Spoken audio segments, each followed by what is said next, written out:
So, in multiplying a rational expression, okay, step 1, we need to factor the given polynomials if necessary. So, our given numerator is x squared plus 5x plus 6. So, how many terms do we have? 3 terms. So, trinomial. So, sa factoring, so we can apply if the given is trinomial, dalawa. So, first is perfect squared trinomial. The second one is general trinomial. Check muna natin kung perfect square ba yung trinomial natin. Okay, check the first term and the last term. Do you think x squared is a perfect square? Yes. How about 6? No, because the factor of 6 is what? 2 times 3. Parehas ba yung factor? So therefore, 6 is not a perfect square. So what we're going to do? Apply the general trinomial. Okay, what are we going to do? Step 1, what is A? 1. What is B? 5. And C is 6. Then step 2, get the factors of 6. What is the sign of 6? Positive. Kapag positive, either both positive or both negative. Pero susundin natin si sign ng middle term, which is positive or plus. So meaning, the sign of the two factors are both positive. O, give me a factors of 6, whose sum is 5. 3 times 2. Ano? 3 times 2. Very good. We have 3 times 2. O, check natin. 3 plus 2. 5. So therefore, the factors are positive 3 and positive 2. And what is the given variable? X. Over. Do you think we can factor x squared plus x? How many terms? 2 terms. So what is the given variable here?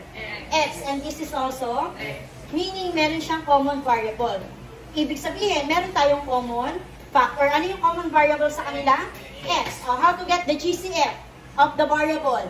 Copy the variable and get the smallest exponent. Anong mababa? 2 or 1? 1. Okay, meaning the GCF is x. How to get the remaining factor? Divide the given by the GCF. This will become x squared plus x divided by x. X squared divided by x. X. How about x divided by x? Very good. 1. So the remaining factor is x plus 1 multiplied by 4x squared plus 4x. Okay, what is the GCF of 4 and 4? Very good, 4. Given na nga eh, di ba? Oh, what is the GCF of x squared and x? X. So since meron sila parehas x, meron tayong variable sa GCF. Then get the remaining factor. We have 4x squared plus 4x divided by the GCF, which is 4x. 4 divided by 4? 1. X squared divided by x. X. Okay, plus 4x divided by 4x. Okay, tatandaan, kapag ang numerator at denominator ay parehas na parehas, ang sagot ay laging 1. Okay, therefore, x plus 1 is the remaining factor. Next, what is the GCF of 2 and 6? Very good, 2. May given bang variable dito? Okay, therefore, may GCF ba tayo? May variable ba tayo sa GCF? After that, get the remaining factor. We have 2x plus 6 divided by what? By 2.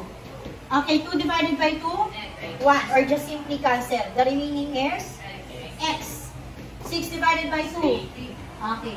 Then after getting the factor, step 2, divide out or cancel out any common factor. Oh, based on the given, ano kaya yung common factors natin? Very good. X plus 3. Ano pa? X plus 1.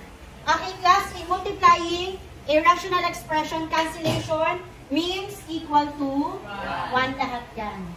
Ano pa po? Observe the given.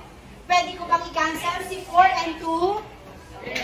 How many terms? 1. Monomial. And this is also, pwede bang i-cancel? Yes.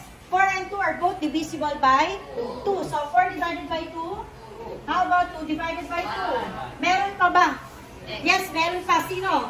Very good. Si x. Okay, cancel. X divided by x? X divided by x. Okay, meron pa ba? Okay, kung wala na, multiply the remaining terms. Okay, 1 times x plus 2. X plus 2 times 2. How many terms? X plus 1. 1. So, unahin mo si 2. Then, followed by the given binomial. X plus 2. Over. 1 times 1? Times 1? Times 1? Okay, if the denominator is 1, we need to write 1 pa ba? Okay, therefore, this is the answer.